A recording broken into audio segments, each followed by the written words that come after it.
Hey, hello everybody. Hey, did you get it? You didn't have to rush. Where's that? You didn't have to rush. Okay. I'm live now, finally. Tell everybody I said hi. I'm sorry I'm late. What happened? A lot happened while I'm late. I'm sorry. Starting dinner. I made the lasagna. It's in the oven. Thank you. Sunday dinner. Hey everybody, how you doing? Welcome to the book club. How to be an adult in relationships. 5 keys to mindful loving. I just want to say hello. I see you all in here waiting on me. Edna Little from the DMV, right at 7 or 8 p.m. Eastern time. Right on time. Y'all are right on time. Y'all got your book? You have this book? I interviewed him, and he's on this platform. You can look and see my interview with David Rico. He is a social worker, a fellow social worker like myself. And so welcome, everybody. Yes, where you from? Rochelle, from NOLA, from New Orleans. Nice to see you. Let me see. Valerie Hill from New York. Where are my California people? How y'all doing? How y'all feeling? How's everybody? Anybody from California, y'all come in and let us know how you're doing. Max, hey, how you doing, Max? Max sends me messages on Facebook. I really appreciate that. I love my Facebook pals. Max is doing the work out there. So how you doing? Put in the chat, Max, how you feeling, how everything is going. San Diego, I know y'all can see some of the smoke in San Diego. It's made its way to San Diego. My girlfriend, she lives in Long Beach. So she's a little south of Los Angeles, and she seems to be okay, but she's like very devastated. Miss Chris, y'all know Dr. Chris. Sometimes she's on, she comes on to talk about politics. And I'm going to have her on. She's actually going to come on next week, and we're going to talk about the inauguration. That's Inauguration Day. So we're going to talk about politics a little bit. What does politics means in terms of mental health? What does politricks means, and the new administration that's coming into Congress, coming into our presidency? We will talk about that. Yes, we will. Max, it has been a very rough week. It's been a rough week for me emotionally. I don't know how y'all feel, but I've been in tears. Every time I look at a video that comes up, I've been like, it's the helplessness of the whole thing. I can't help but to get all worked up about it. Because I was just in Los Angeles. I feel so connected to everybody there. And some of the great transformation, spiritual transformation that I have gone through happened in California, was sparked in California. And I'm just really sad about the whole thing. Hi, Anita, Shelton, how you doing? Hey, everybody. Virginia Beach, we got the East Coast area. DMV is my favorite area in the whole United States. If I could pick another place to move to, it would be the DMV area. That would be one place I would love to reside, is the DMV area. So anyway, we are here. I thank everybody for coming in. We are here because we're going to talk about how to be an adult in relationships. Specifically, we're going to have a conversation about conflict. We are of this book. We are right now on chapter 5. And last week we talked about how conflicts arise. And today we're going to talk about working it out. We got to work it out, y'all. How do you work out conflict? I think that's a very helpful, helpful topic. Last week, of course, we talked about the importance of conflict and what it does and how it can help us to grow together. And today we're going to talk about how to work things out. And it's really good. The author, David Rico, has a really great model on what steps you can take when you have conflict, how to work it out. So that's what we're going to talk about today. If you want to know when I go live, and hopefully I will commit myself to to actually going live when I tell my husband I'm going live. It is, you have to text the word love, LOVE, to 87948, and I will be on here. I will be reading this book. Let me see what's going on next week. Nothing's going on my calendar next week. So wait, next week. Yes, I will be available next week. I'm not doing any travel or anything, so I'll be available. Nothing will get in the way. Even if I am traveling, I'll still stop what I'm doing to make sure that I reach out to all you guys. Hey, Dr. Vibe, how you doing? Juanita, how you doing? From Milwaukee, Wisconsin, by way of Tennessee. How you doing? Yeah, glad to be here. I'm glad to have you here, Courtney. How you doing?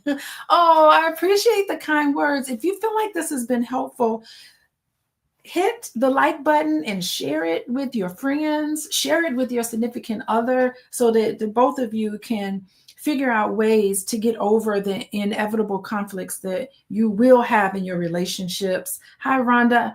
No, you didn't miss me. You're on here, Rhonda. Welcome. Welcome, Miss Rhonda. Here she is.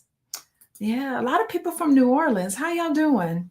Kendrick B1. Kendrick B1. Yes, B1. I love it. Oh my God, the comments are coming in here so fast. Elizabeth, how you doing? Elizabeth. That's not Elizabeth. Elizabeth, how you doing? How's it going? How you feeling in Los Angeles? Are you safe? Are you physically safe in Los Angeles? We're going to talk about how to keep each other emotionally safe, but you need to be physically safe. Yeah, Dr. Vibe says this series has helped you out a lot.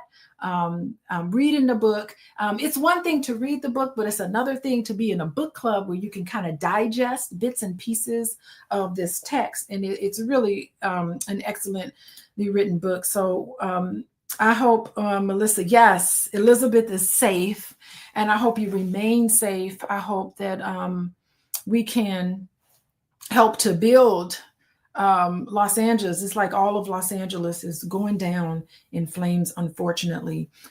So anyway, let's get started with our book. We are on chapter 5. Chapter 5, the title of chapter 5 is about when conflicts arise. Today we're going to talk about how to work it out. What song is that? Work it out. Brothers gotta work it out. That's what that reminds me of. How to work it out. This is my website, coachingwithdralicia.com. So be sure to hit me up. Go to my website. You can click on individual work, or you can, if you want to take some opportunity to work on your relationships, you can also, I also do couples coaching. Got a lot of new couples that's been onboarded this week. So pretty cool to start the year off dealing with your issues. And today we're going to talk about exactly how to do those things, because sometimes it's not very clear to us what to do. And I know last week I did talk about a little bit about how scary conflict is for most of us, because conflict has been paired with not working it out. Most of us do not understand how to work things out when you have the inevitable conflict. Most of us don't know how to work cooperatively together to work things out for communication and mutual understanding, having shared goals. A lot of us don't know how to collaborate because we haven't seen it. We've never grew up with somebody collaborating with us to work on conflict. So that's what we're going to talk about today. Let's get started. It's on page 136 at the top, working things out. And you see my notes in the margin. I have to have little notes in there to remind me to talk about certain things that come up for me when I review the passages for the week. Okay, we get started. It is the difficult demands of love. The difficult demands of love turn out to be the only ingredients of wholeness and adulthood. That should change your expectations about what love is about. Sometimes we're given that fairy tale love, that everything is supposed to be easy and breezy and everything is supposed to be wonderful. But no, it's a difficult demand of love. Love demands certain things from you and from your relationships. This is because we can work cooperatively with our partner to make things better. And or we can build our own self-nurturing powers if a partner fails to come through for us. So all of the inevitable conflict that you have in relationships, you have to approach it in a collaborative nature. Erickson, hey, Erickson coach, how you doing? We're on page 136 in the paper book because I'm old school and I like paper copies. I really should get the Kindle version and read it on my Kindle, but I just love paper. Something about paper. I'm 50, so there you go. That's what happens when you're 50. I'm old school. Working collaboratively. That's what adults do in relationships. They recognize that there's a problem or they have a partner bring a problem to them. Adults work on issues collaboratively. And these are the skills really that we try to teach our children. So if our children come to us and they have an issue, we encourage our children, try to work it out. What do? You have a child comes to you with an issue with their friends. You want to be able to not only verbally teach them, but you want to teach them with your actions. You don't want somebody to have a negative stance towards somebody and not listen to their issues and just take assumptions and run with it. We have to have a way of dealing with it so that we can connect with another person. And then it also says, or we can build our own self-nurturing powers if a partner fails to come through for us. So this is about self-care. Being an adult in a relationship is knowing that you have to participate in self-care practices, mindfulness, on your personal interests. You don't have to share everything with your partner. You can have personal interests outside of the relationship, and it's okay, and you have to prioritize your mental, your emotional health so that we can reinforce our inner strength and resilience. You can't expect your partner to be everything for you. And if you need to farm out certain tasks in your life, like my husband doesn't have to go on every single race that I go on. I invite him to come. Like if I'm going to do a half marathon or if I'm going to do a 5K, and I invite him to come with me. But if he says no, that's okay. I won't go with somebody else. It's okay. As long as I'm not crossing boundaries, it is perfectly fine for me to go on races with other people. He's welcome. He comes along. He's very supportive of what is important to me. And that's what's important. Okay. So we just got through the first couple of sentences here. Defending our position is the opposite of addressing it. And commitment to a relationship entails addressing, processing, and resolving. So commitment to a relationship entails addressing the problems, processing the problems, and resolving the problems. Not solving the problems, but resolving the problem. Most problems in relationships can't be solved, but it can be resolved in a way. It can be managed. The problem can be managed. And that's what commitment means.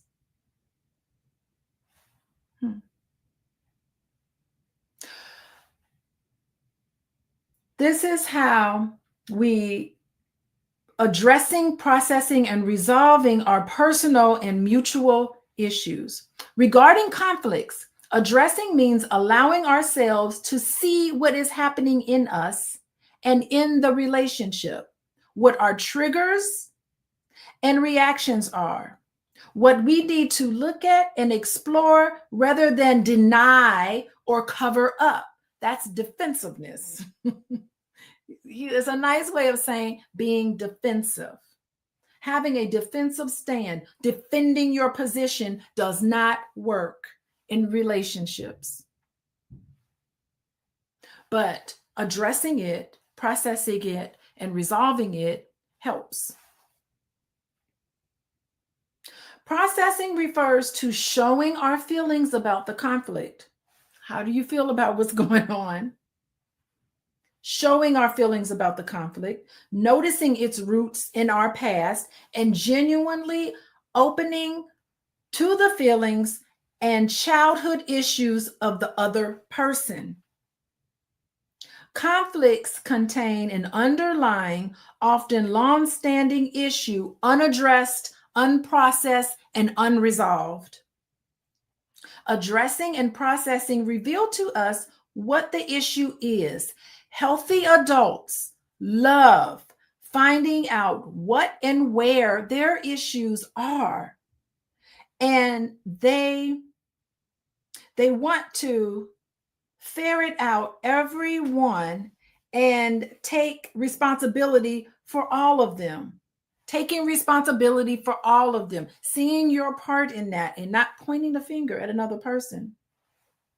The alternatives to blaming others for them. So you don't want to blame people for them. You want to explain. You want to talk about things. Finally, we move to the third part of our program for handling conflict, and that's resolving. We feel a sense of closure, of being mutually heard, of letting go. We lay the issue to rest rather than save it up for future retribution or as ongoing resentment. No saving it up for resentment. We make agreements that heal the conflict and stave off a repetition of it. Thus, we begin with a look and see and end with a do better. I like this because sometimes we defend our position. We defend our position in the midst of a conflict because we fear being vulnerable. And conflict should be met with vulnerability. And I think sometimes being vulnerable will help you understand your actions, and your feelings are there to protect you. Because sometimes we feel criticized or judged, but we have to kind of be mindful of those feelings of criticism, of judgment. And we do need to be mindful of our feelings when we want to be defensive. Instead of being defensive, recognize that that feeling of defensiveness is coming up and being mindful of it, but don't act on it. Instead, use a winning strategy because being defensive is a losing strategy. Being defensive in the midst of a conflict does not help that conflict at all. So on the other hand, we have to pause and reflect on what is unfolding within us and your partner. And that's the dynamic of the relationship. And I think this process that's laid out here, what it's saying is that we need to address, process, and resolve. And what I think it happens, it invites us to explore our emotions, our thoughts, our behaviors with curiosity instead of resistance. And that's an opportunity to openly communicate. So get away from the defensiveness. And I know being defensive it's just a habit of doing. It's just a habit of being defensive. Well, you did this to me. Well, you did this to me. Well, you did this to me. And it doesn't do anything but escalate the problem.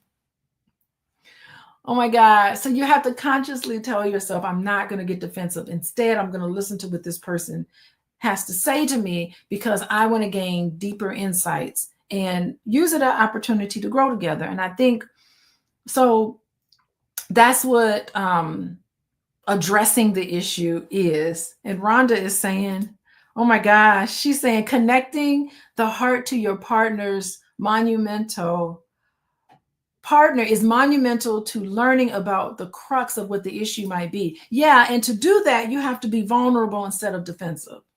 So that's the first step, is to allow yourself to be vulnerable and not defensive. So processing is the second step. And the second step is processing. And that's how we act by showing our feelings about the conflict and noticing how it's connected to our past. So, a lot of times we have these childhood issues and it's connected to it. It doesn't mean there's something wrong with you. It just means that you need to take this introspective step. And both of you have to do that in a relationship. You have to be introspective. Tell me how this is connected to your childhood. I'll tell you how it's connected to my childhood. You have to be vulnerable to do that. And then to resolve things takes a step further, making a sense of closure. So it involves feeling mutually heard. And if you're not heard, you're never going to resolve it. So you have to feel like you're being heard, and you have to let go too of lingering resentments and make some agreements. You have to make some agreements. Something needs to be made. What are we going to do now that I've shared this story? Now that we've talked about how we felt, what are we going to do going forward? How are we going to manage these issues going forward? And that's where you have the commitment to each other, to make a commitment about limits in the relationship, about things that you wish would happen, because clearly a wish was unfulfilled in some way. And he ends with a look and see. I think the look and see, we begin with an intent to understand. That's look and see. And then we conclude with actionable steps. What can you do better going forward in a do better place? I mean, I think that all makes sense, right? How to process things, so that things are fair. Sometimes things aren't fair, and you have to be able to articulate what's not fair. And sometimes when we were growing up and we see things that we perceive as unfair, and sometimes as children, we weren't allowed to speak up about things that we saw that was unfair. We were just kind of pushed away and ignored. And so sometimes it's really difficult for you as an adult. If you didn't grow up in an environment that encouraged you to talk about how you feel and what you need as a child growing up, how are you going to do it in an adult relationship? You get into a relationship with somebody and you could be saying, I can't read your mind. I don't know what you want from me. You need to say it. Come on out with it. But if you're not comfortable coming on out with what you need from me, how am I supposed to know? I can't read your mind. Sometimes it can be, frustrating that way. So how y'all doing? I see some people in here saying they get defensive. Who's my defensive people? How many of y'all get defensive? Raise your hand. Oh my God, it's such a habit. But now that we're getting into this mindfulness, start recognizing when you get defensive, and you might want to even articulate it. You might want to say, okay, I'm starting to get defensive. You might want to say that. I am really starting to get defensive. Let me stop doing that. Let me stop getting defensive, and let me listen to what this person has to say. So it is just important. Yeah, Terry's like, yeah, I get defensive and I get impatient. Yeah, so mindfulness is the opposite of that. So Terry, try to get into some mindfulness to recognize when you get impatient and when you get defensive. Sometimes you get impatient because things ain't going the way you want it to go. So so thank you guys for disclosing. Sometimes you guys feel safe enough to say that you get defensive. Yeah, I appreciate that. And it's okay when you get defensive, because you can always, once you recognize it, you can stop yourself in the moment to say, okay, wait, I've just got defensive there, but that stops us from going forward. Let's deal with it. Let's address it. We're not going to sweep it under the rug. I think y'all get it. Okay. Moving along. If we fear real closeness, We will run from the thought of such a program. Oh, wow. Isn't that something? Getting defensive is actually the result of fear of closeness. Not dealing with conflict, is a way of being afraid of closeness. That's really interesting. You won't be able to work out any of your issues in an adult fashion if you are afraid of closeness. That's what the book is saying. Yeah, I think that makes sense. You're afraid of closeness, so you put up defenses to protect yourself. That makes sense. You wanted to protect yourself. We have to feel safe enough to look at what we may have kept hidden from ourselves or avoided addressing in our partner. So we may be running from some things from ourselves. So not being able to deal with issues means you're not being able to look at yourself.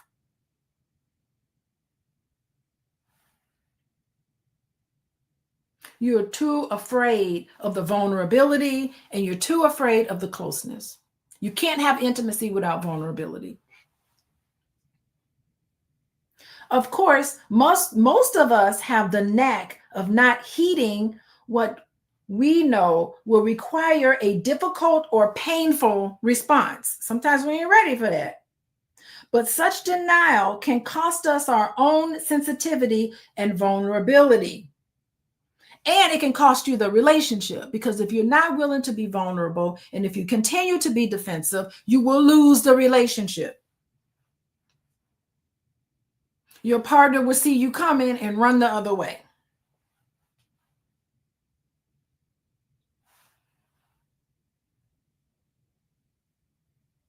And like any virtue, the courage it takes to address painful issues is easily assessed by practice.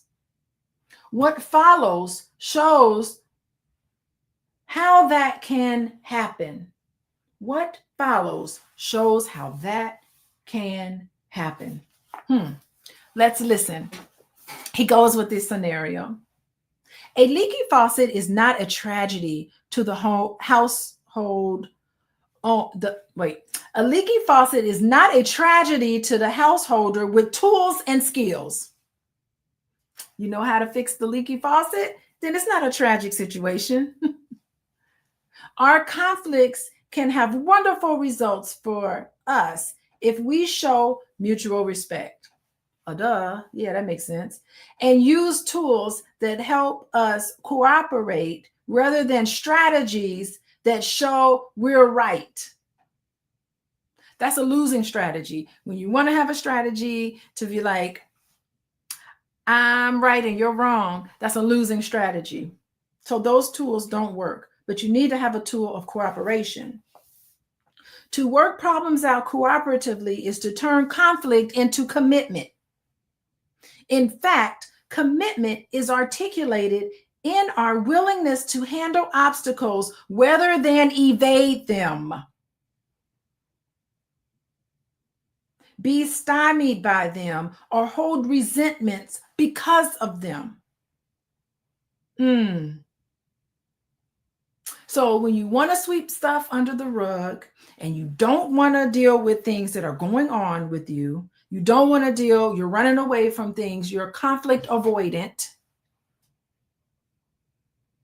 then that means you're not committed. You're not ready to commit. If you're not ready to deal with conflict, you're not ready to commit to the relationship. Interesting.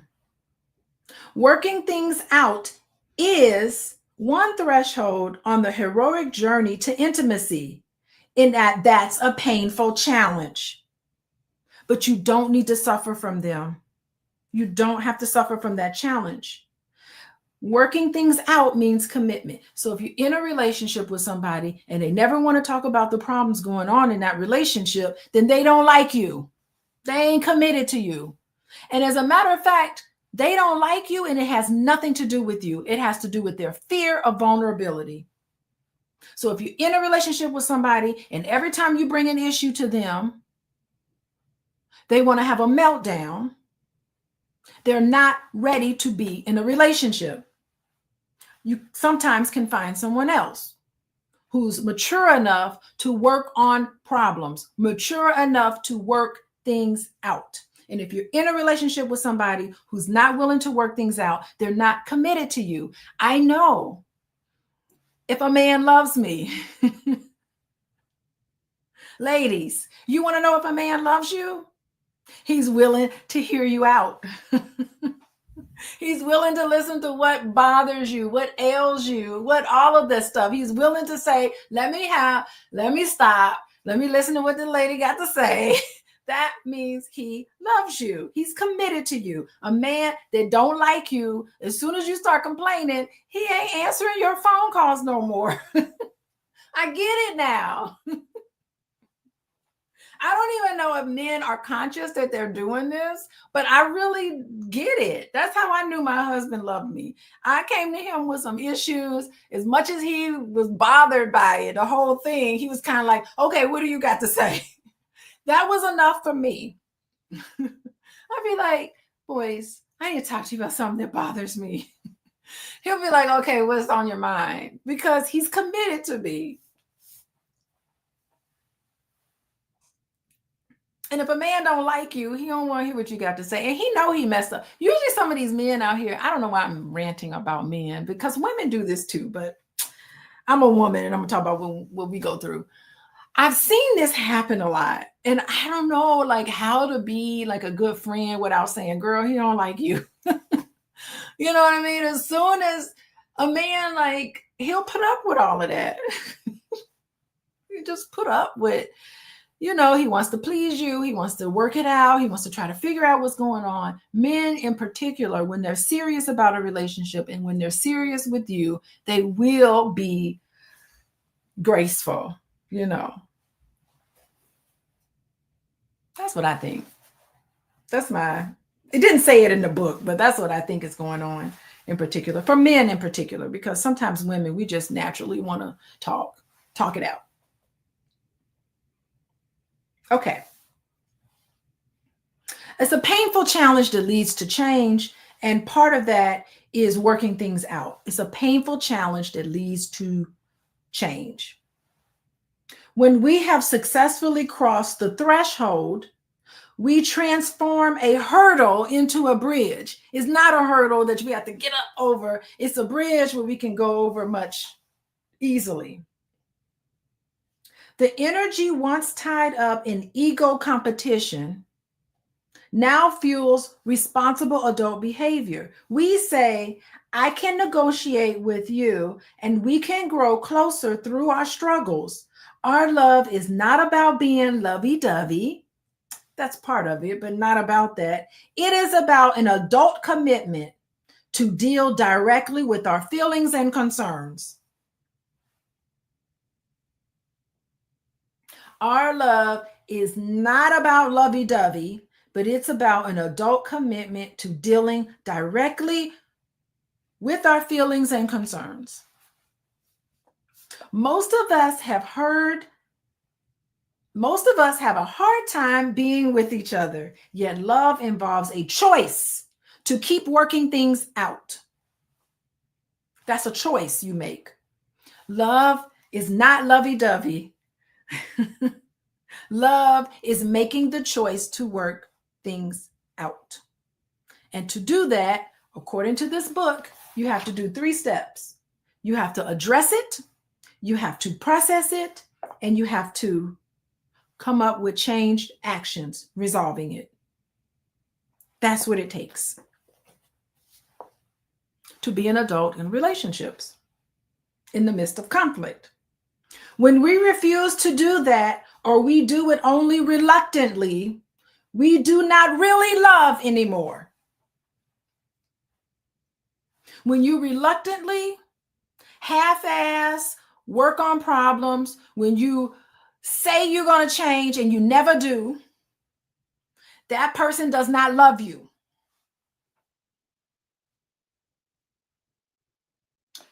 That's sometimes what people do. You come to them with the issue, you tell them how it bothers you, you work on things, you process it, and you resolve things, which means making a commitment to changing things. You make an agreement on how you're going to change, and you trust that that person is going to come through for you. You trust that that person is going to mean what they say and say what they mean, and they do not. That means they do not love you. And for some people, they don't even know what love is. They never got it when they were a child. They deceive you because they were deceived as a children. That's what happens. And that's a signal that sometimes people need to work on themselves. I'm sick and tired of grown-ass people acting childish in relationships. You made a commitment to each other, and it has nothing to do with being married. Marriage is a state of mind. It is not a piece of paper. Most marriages I know, some marriages, most of them are very prosperous, but some marriages I know is just on paper only. It's a state of mind. And there are some people who aren't married, but have the level of commitment of an adult with each other. So if you love somebody, you'll be committed to them. And that commitment requires you to deal with your problems and to work it out so that I'm not going to do it again. I understand how my actions hurt you, and I'm never going to do that again. I'm not going to put our relationship in jeopardy. I'm going to demonstrate my love for you by my changed actions.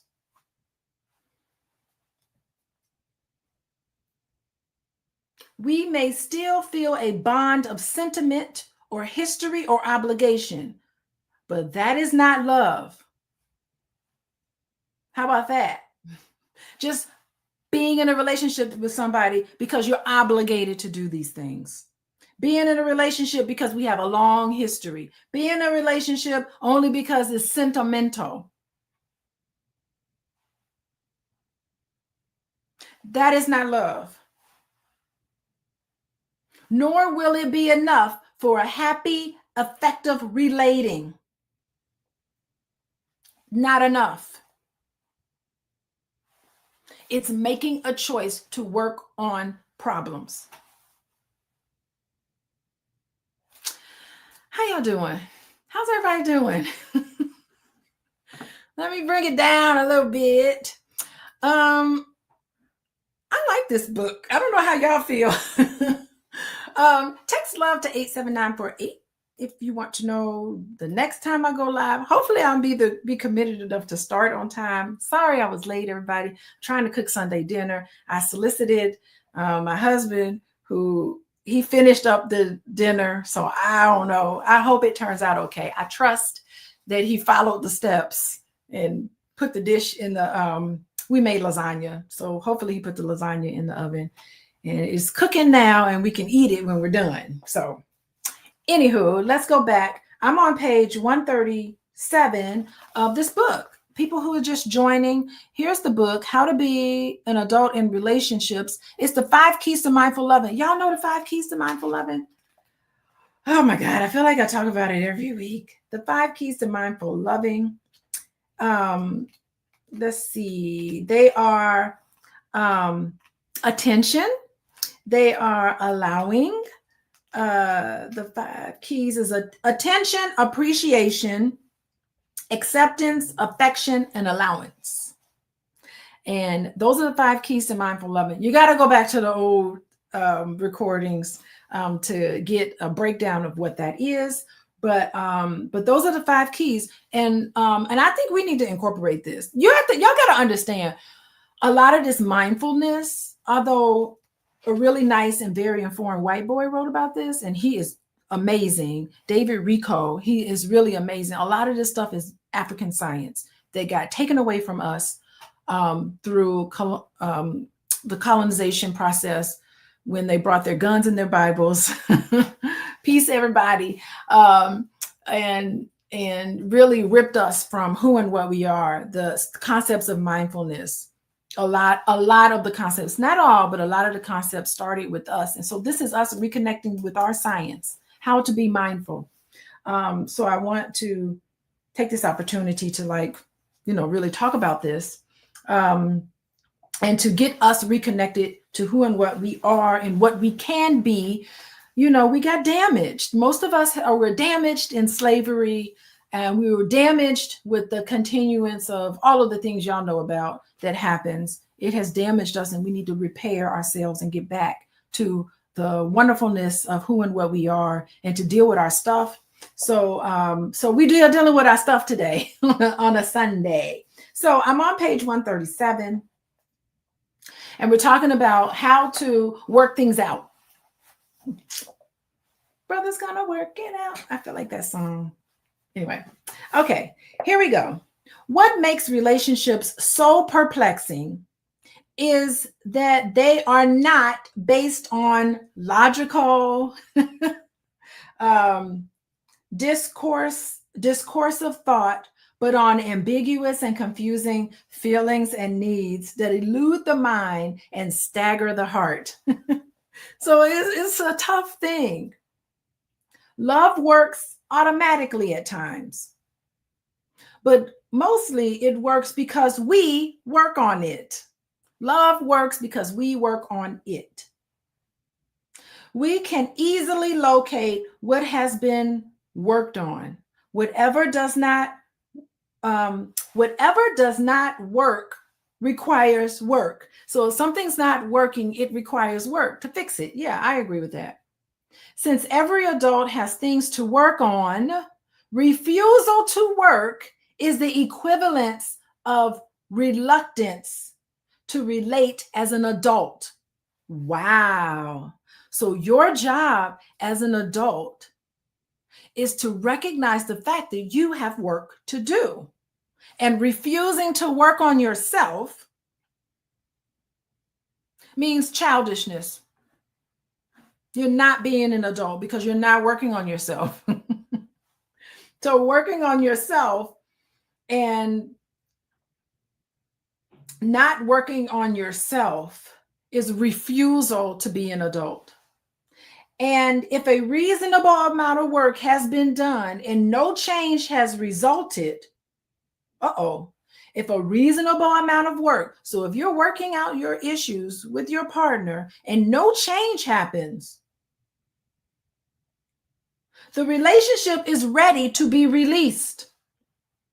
So both parties can move on.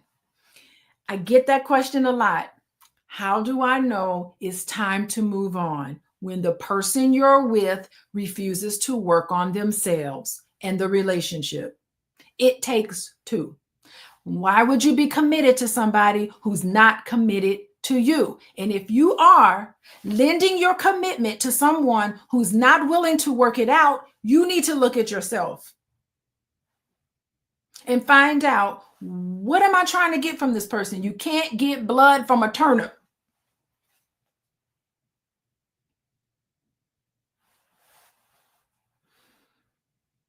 You cannot get blood from a turnip. It is time to move on when that other person refuses to actually take actionable steps towards a direction of getting things better. If they give you lip service, they don't love you, they're not committed to you, and you should not trust them. If they tell you what you want to hear and they go behind your back and do something else, they don't love you. And you need to let them go.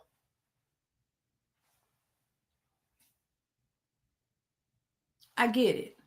Some relationships will never work. And when we waste our energy trying to rejuvenate them, we simply end up feeling depleted. You're wasting your time.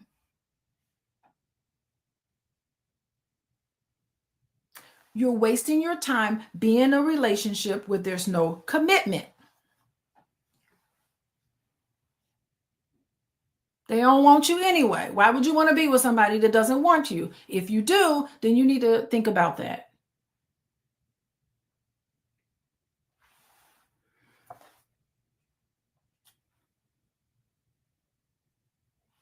Thus, it is not selfish to want to let go of a relationship that does not make us happy.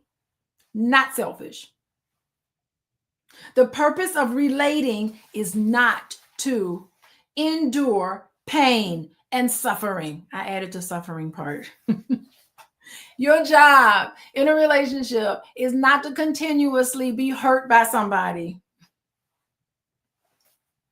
You do not need to suffer.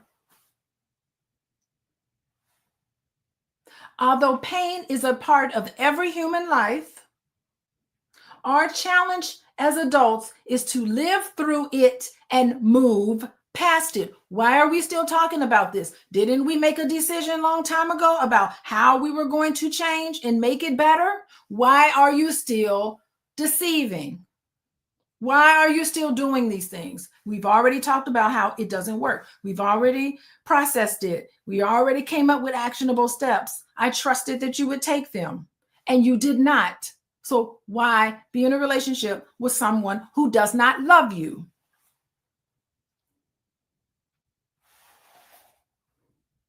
It is not to say that we should drop a relationship at the first sign of pain. Anyone can feel the difference between endless volumes of pain and occasional chapters of it. The former are unacceptable. Endless volumes of pain is unacceptable, except to a victim. You don't have to be a victim. The latter are a challenge fit for a hero, one who works through pain and is transformed by it. A model from the stock market, I texted my husband this today. A model from the stock market also applies to healthy relationships. So this is what I text him. Volatility in the short run, but growth in the long run. And we laughed about it because we thought it was really funny. I really like that motto. You know, in the stock market, healthy relationships experience volatility in the short run, but growth in the long run. So conflicts, misunderstandings, adjustments are a natural ebb and flow to any close relationship. However, two people are committed to each other. They learn from each experience. They are supporting each other. Short-term challenges, when worked it out, can lay the foundation for long-term intimacy and stability. That's what I think. So you're investing. So if you think about it in terms of that, you're investing patience, communication into the relationship so that you can weather temporary storms that build a connection and flourishes over time. That's what you're looking for, not something stifled. Something that's going to flourish. Okay. How y'all doing? How's everybody? Oh gosh, we are reading How to Be an Adult in Relationships. I think this is the most important chapter about how to deal with conflict because all of us have it and none of us know how to deal with it. And so we're learning it today. We're learning about it today. So I really think this would be helpful for you guys. I know I got to say this. I do want you to text love to 87948 because that's how you'll know when I plan to go live. Hopefully not too late in the night, but it just, I don't know, it just happens. So, hey, Patricia. Patricia says she's great. Thank you, Patricia. Patricia says she's great. Welcome, Patricia. Cleopatra, what's up? Yes, Cleopatra. Okay, we're moving on. Page 138. We just went one page over. So, okay. We grow in relationships. This is all about growth in relationships. We grow in relationships when we have a program of spiritual practice that teaches us to let go of ego entitlement and expectations and preconceived notions about what relationships are supposed to be like and what our partner is supposed to give us, or how he or she is supposed to look and or behave. So, okay, isn't that something, right? In spiritual practice, we also let go of old habits of manipulating and others, of hiding ourselves, and begin to let ourselves be seen, exposed as we are. Okay, as a result, we can cooperate with each other's energy instead of needing to conquer it. We cooperate with each other's energy. I wonder what he means by that. We can make agreements to change, the keeping of which is the best sign a relationship will work. So the best sign for a relationship to work is making agreements to change and letting go. And that's how we grow. That's interesting. Releasing the ego. You have to release the ego in order to connect. So you have to release the ego of I'm right and you're wrong. Because saying I'm right and you're wrong is saying I'm better than you and I know better and I do better. Instead of looking down on somebody, release that part of your ego and try to connect with that person. And that's how you grow. So I think it's interesting. The spiritual part of it is very fascinating. The spiritual practice is what encourages us to relinquish entitlements. And you do, in order to compromise in a relationship, you're going to have to let go of some of your expectations, right?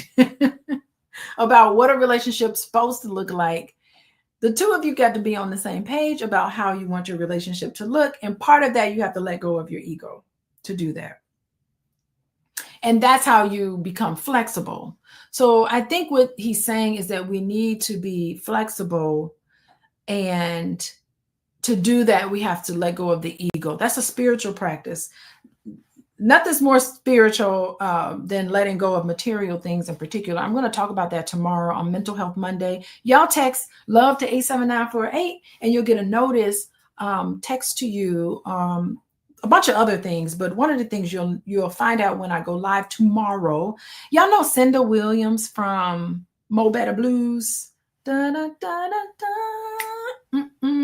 Y'all know her. I'm going to interview her tomorrow. We're going to talk about Hollywood. We're going to talk about the spiritual process of letting things go and starting over again.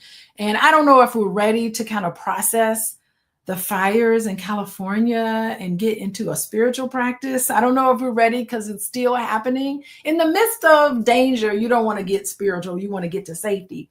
But eventually, hopefully, that video and the lessons thereof will be really helpful for people to look at and to be able to help process the very painful things. It is so hard for me to sit and watch people lose their homes. Just the thought of this, of losing their home, I'm putting myself in their shoes, and I would be absolutely devastated if something like that had happened to me. I'm just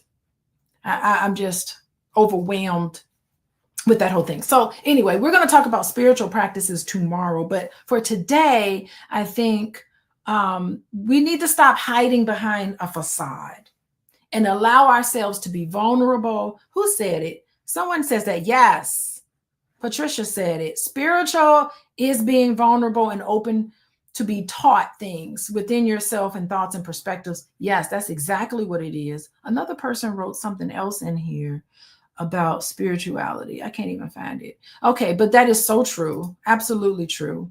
Yeah, so I think, there's certain activities that we participate in to kind of hide our true selves, but to really be able to deepen your intimacy, you're going to have to surrender. And you're going to have to open up that veil that you're hiding behind and let your partner see you. That's how you connect. You have to it was Odessa, right? Yeah, someone, I can't see all the comments in there, but yeah, you have to just be able to kind of let that go. And that's an ego release. And you have to just embrace your true self, boy. You got to know your shadow side, the things you're hiding, The things you're insecure about, you're just going to have to connect with that and just let it out. I'm insecure about this, you know? And that's how you experience growth and fulfillment in your relationships. I don't know what else to say about that. I think, you know, you need to stay open to growing and willing to address the issues that come up. That's all it is, right? Okay, moving along. Cooperation partnership is the heart of conflict resolution. Cooperation partnership is the heart of conflict resolution. We are not working individually for the ascendancy of our own positions. We work together for the health and happiness of the relationship. Wow. So it's not about me getting better, thinking about myself. That's not partnership. That's not cooperation. When you're only thinking about what you're getting out of it, you're only thinking about what's important to you. That is not cooperating, and that is not a partnership. A partnership is how you and your partner work together for the health and happiness of the relationship. And anything outside of that relationship that can infringe upon it is being selfish, is looking at you as an individual. So it's working together for the health and happiness of the relationship. As in Eastern martial arts. Ooh, martial arts, interesting. Harmonious movements take the place of adversarial struggle. So no struggle bus, harmoniousness. This non-resistant, non-dominant, non-passive, non-violent love arises from unconditional disarmament, and thus has no place for I am good, you are bad. I am right, you are wrong. If we get caught in such dualism, we project the face of an opponent onto our partner. And both of us have really lost. When your partner is the enemy, the relationship loses. Both of you. Free of such dualism, we alternate as teacher, student, and friend, but the only way to get there is by being more humbly loving than we have ever been. In the midst of conflict is when you need to be as gentle as possible. If both of us are merely fair toward one another, need to be fair to each other, if both of us are merely fair toward one another, love will never begin, let alone last. Someone has to be generous first. Someone has to be the person to repair things, to be generous, to give. You have to be eager to be the first person to give. That's a good lesson. Yeah, that's interesting that I don't know. I remember y'all remember that Chinese, well, first of all, long time ago when I first began as a social worker, I worked at a school that part of their catchment area was in Chinatown. So we got some Chinese Asian students, and they would come and they would have those Chinese finger puppets. Y'all seen the Chinese finger puppets? I usually have one around, and how you stick your finger in there and then you try to pull them out and everybody's pulling. So when you're pulling in two different directions, you're pulling apart from each other, your fingers get stuck, right? But you only win when both of you put your fingers together, and then you can take your finger out of it. So it's a really interesting that martial arts, like Eastern martial arts, kind of picks up on this because, and I used to take martial arts. I used to take karate, or I don't know, some martial arts. I think it was karate.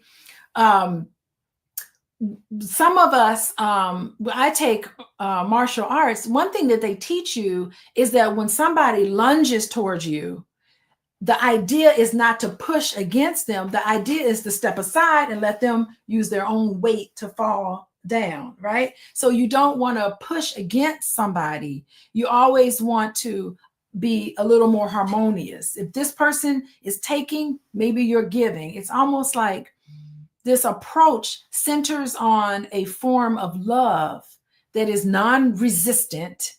You don't want to dominate over somebody, you don't want to be violent toward that person. So you can choose to disarm your partner by being gentle. So if you see your partner upset, the best response to that is to be gentle. I like that philosophy. Yeah, okay. Maya knows what I'm trying to say. Maya is saying, thank you, Maya. Bruce Lee speaks on becoming like water because it takes on the shape of any vessel that is poured into.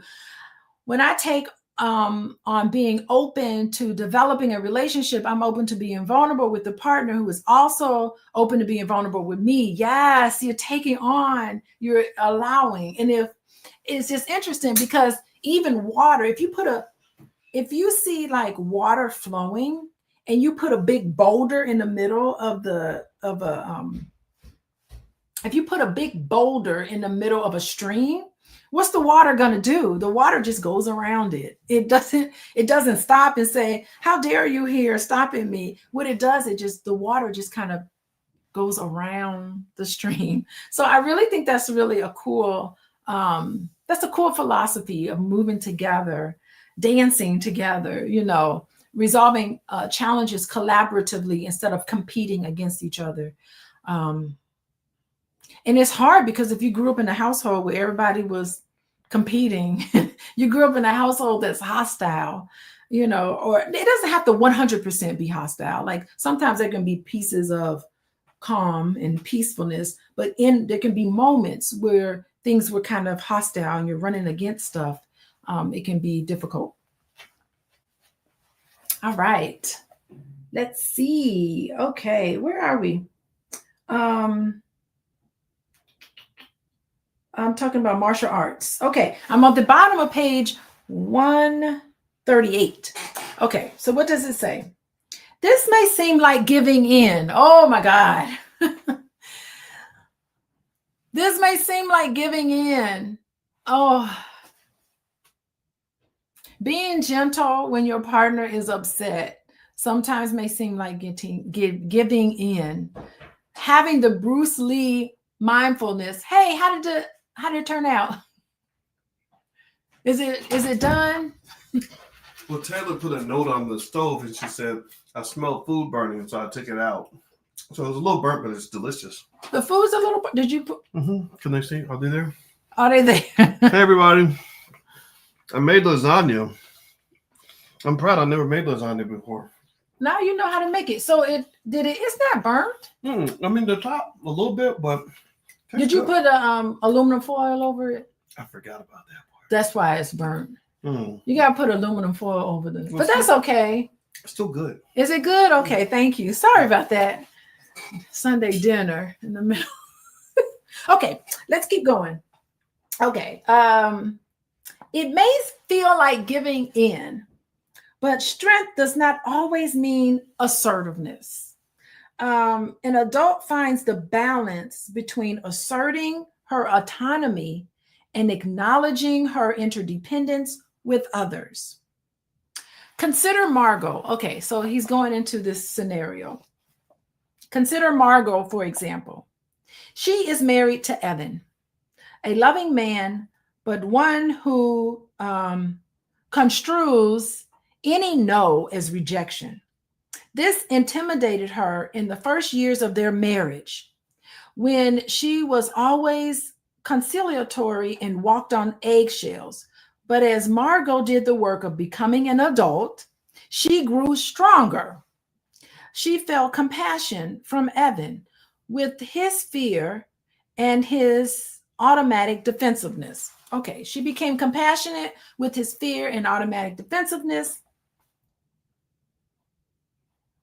Evan's antennas were so sensitive to rejection because of its force in his past.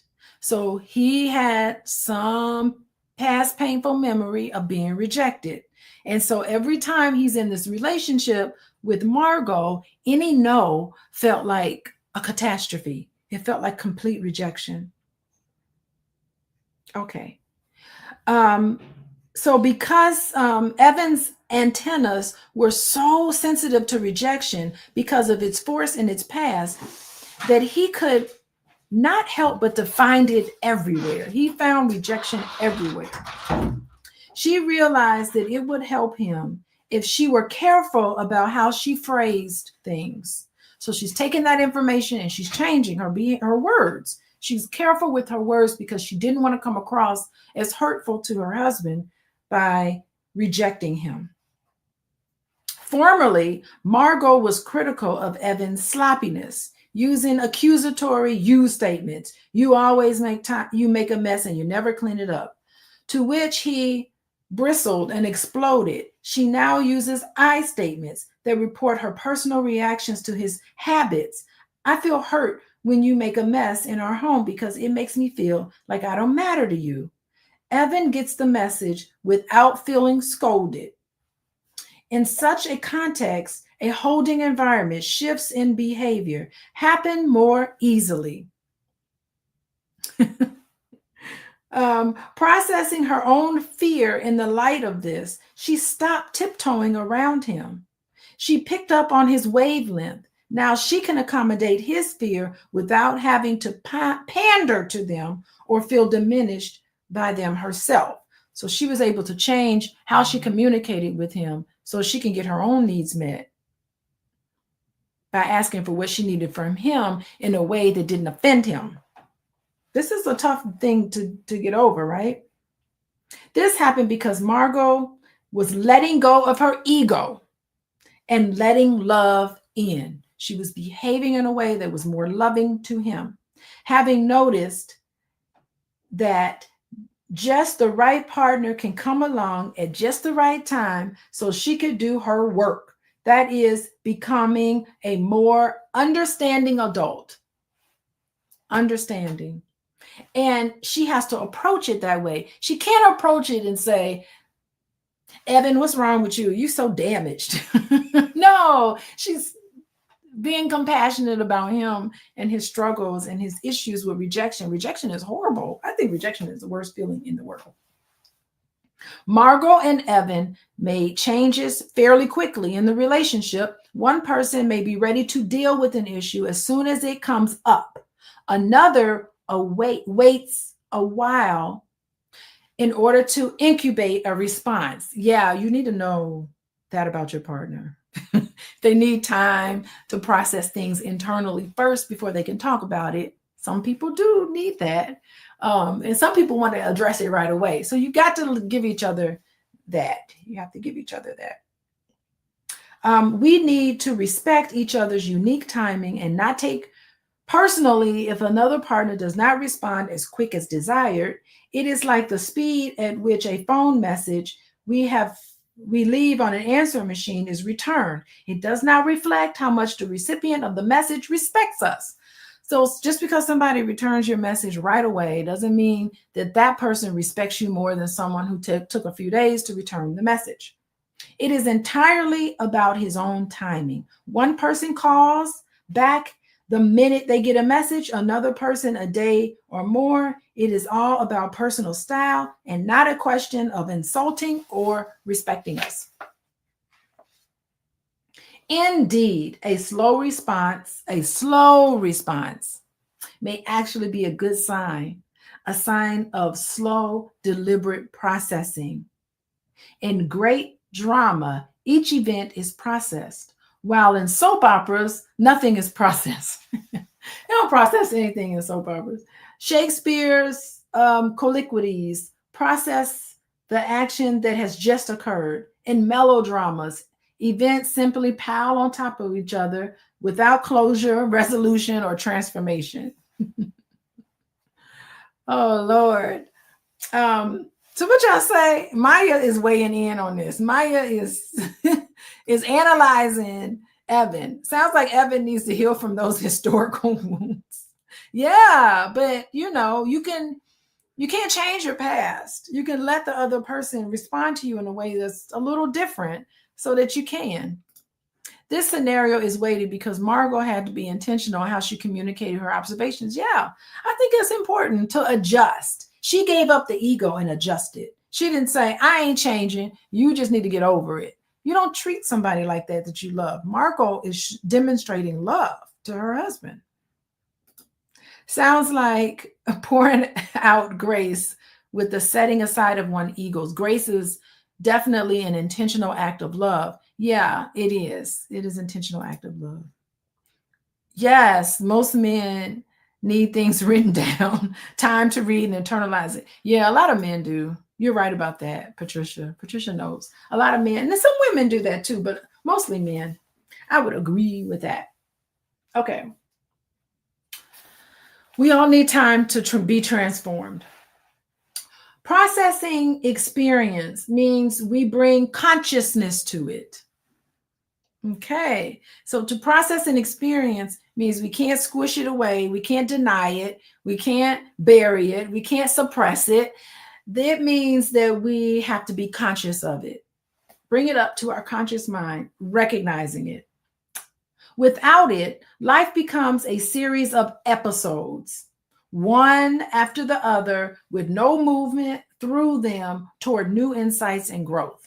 You're just moving from one situation to another, one argument to another. Episodic living is the opposite of cohesive living. If an adult daughter of an alcoholic marries 3 alcoholics in a row, and her worldview is episodic, she sees her failed marriages as a coincidence and laments her bad luck. It is not a coincidence. We know that. If she sees her life in context and cohesively, she recognizes her pattern and its connection to her childhood. She then is more likely to explore the organizing principles of her life and look for ways to reconfigure them so that she may have healthier relationships. Yeah, I think this is really good.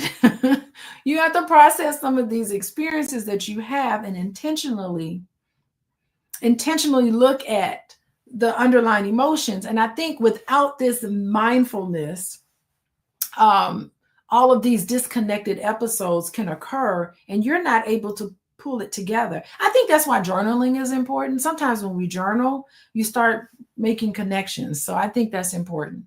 And I think, like when couples really take time to process some of their shared experiences, I think that can be very transformative. So anyway, this is sort of what happens.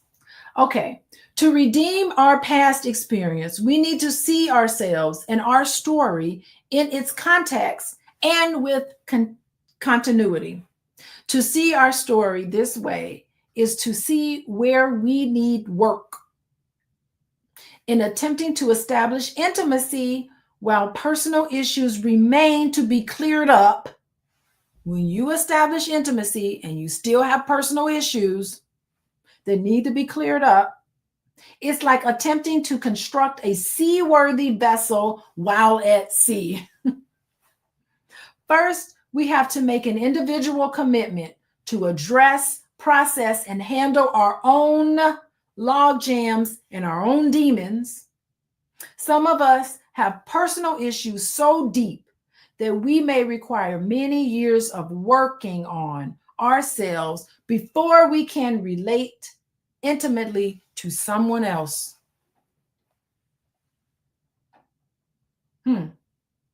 So instead, sometimes we don't address our internal struggles, but instead we find it easier to blame everybody else. What's wrong with these men? She had 3 marriages that failed. She's not looking at how she is a common denominator in all of these failed relationships. She's blaming it on somebody else, but she needed to attempt to understand internal struggles that was happening to her that needed to have been addressed. And that's how she can establish intimacy.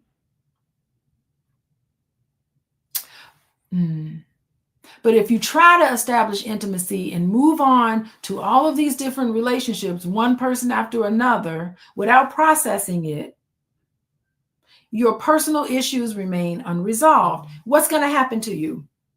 You're going to have instability. You're going to be frustrated, and the relationship is not going to work. It's going to collapse.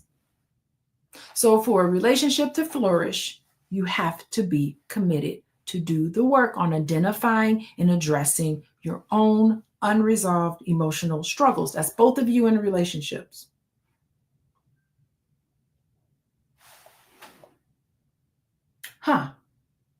Okay. That's deep. I don't know. I kind of feel that one. I got to kind of move around a little bit. Oh my goodness.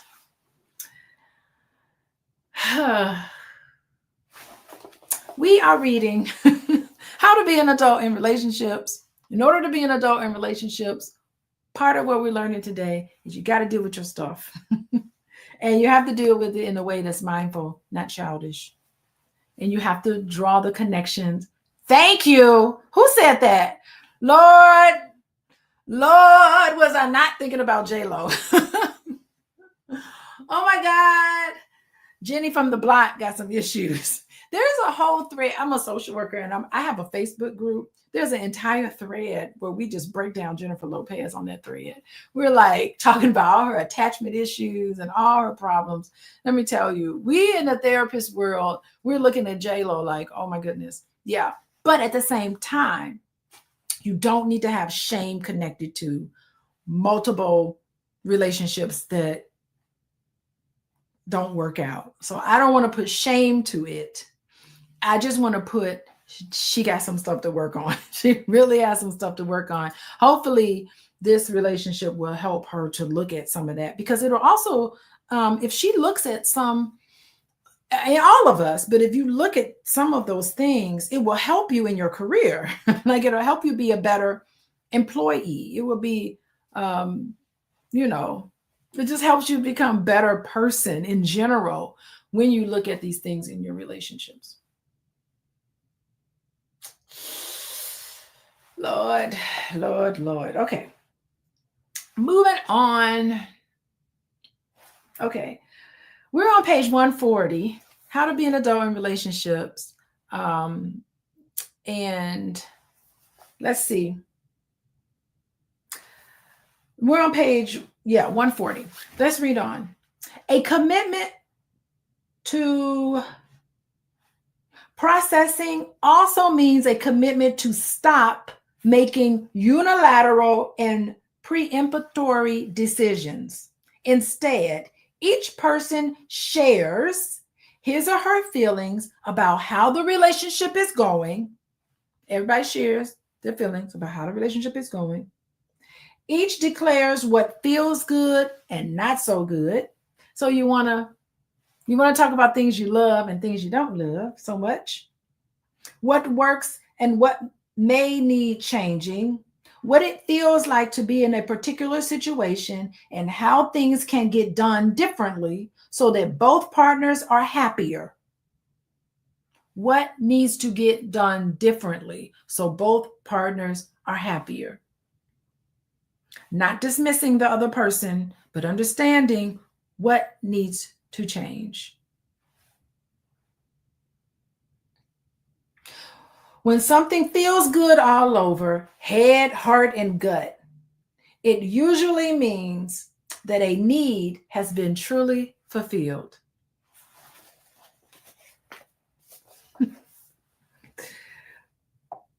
Working things out involves 2 steps. Okay. Step number 1, articulating the truth as each person experiences it. And 2, acting in accord with it. Frustration results when we articulate without acting. Your truth includes your feelings about the issue at hand, as well as your personality type. That's true. Your shadow side, things you're insecure about. I like the word shadow side. Your needs and wishes, your moral standards, your life goals, your aptitudes, your gifts, your limitations, your family heritage, your personal history, and the impact of your past experiences on your present life. All of that makes a difference. To act in accord with personal truths means making allowances for your limitations, activating your potential to use your gifts and talents, and making choices that reflect your standards, values, and integrity.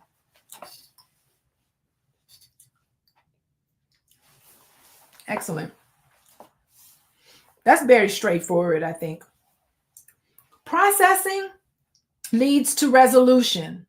When each person feels heard, not dismissed, but heard, on the level of emotions, receives something he wanted, and makes an argument that leads to change. If you and your partner cannot do this together, you can ask for help.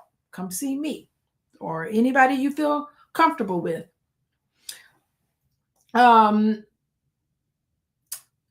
Or any objective friend who can mediate. Caution, thinking I can handle it all may be a cover for fear for asking for help. Healthy relationships use therapy to resolve conflicts that stump the partners. You don't have to resolve everything on your own. Therapy also means regular checkups. We would not think of omitting such consultations for our physical health, but we might omit them for our happiness, our mental health. You go see the doctor every year. Why not go see a therapist every year? A checkup. One caveat. Some conflicts do not respond to addressing or processing.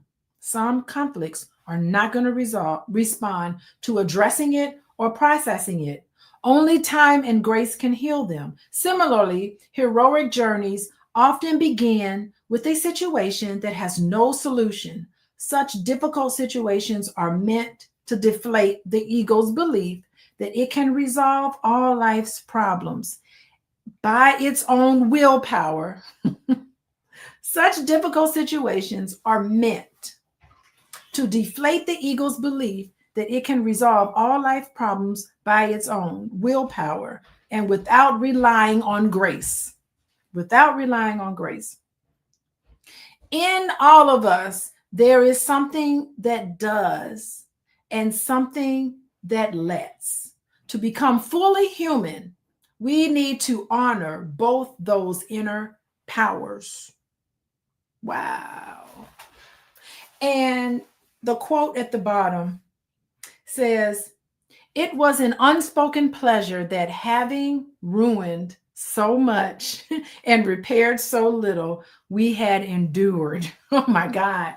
It's an unspoken pleasure that having weathered the countless storms, that endured countless trials, and you face moments that really could have torn the two of you apart, to find strength and unity.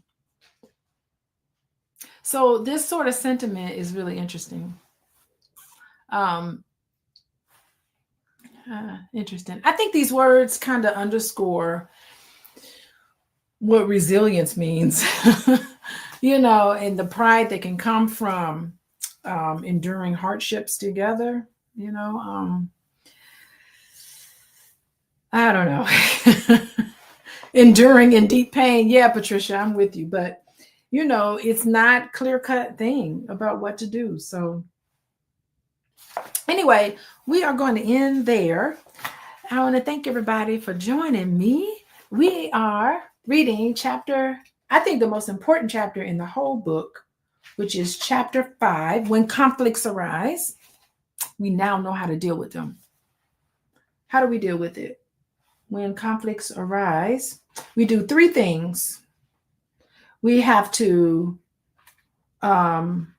recognize it. Wait, where is it?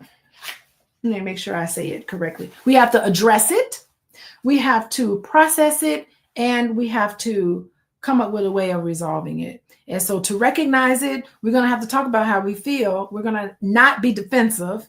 We're going to really listen to each other. And the second thing we're going to do is we're going to process it. What is this problem reminiscent of? What did this trigger inside of you? Not as a way to come down on somebody as negative, but really as a way of being vulnerable. And in that vulnerability, what are new ways of going forward that both of you are happy with? And if that person that you're with is not willing to make any changes to make the situation better, then you need to rethink that person's love for you and their commitment to the relationship. Goodbye to everybody. I will see you next week. Please text love to 87948 so you know what's going on. I will be talking about spirituality tomorrow with the lady who was an act. I love that movie, Mo Better Blues. Her name is Cinda Williams. We're going to talk about spirituality. She is an actress, and I'm certain she's got a lot of friends in Hollywood who are losing their homes. I got to tell you, I have been so impressed with the mature way a lot of people are handling the loss of their homes. I would just be a basket case. But it's so much love pouring out of Los Angeles right now, and all of the giving and all of the beautiful things I'm seeing in terms of people coming together. This is not the time to tear people apart and to put things down and to blame it and to get political. It's not the time for that. It's a time for people to come together, and I'm really encouraged by that. I'm going to talk about that tomorrow night. So text love to 87948. You'll get information about when I'm going to talk about that. It's going to be probably 9 o'clock Eastern time, around 9:15 Eastern time. I can't wait to talk about it because I got a lot of thoughts that I have about losing it all. Oh, can't even imagine. I'm not even going to try to imagine what that's like because my mind just can't wrap itself around the beautifulness of Los Angeles, all of the greatness, all of the artists and beautifulness that come out of Hollywood is just not going to be anymore. And that makes me feel sad. So anyway, goodbye, everybody. I will see you tomorrow. Tune in tomorrow. Okay. Bye-bye.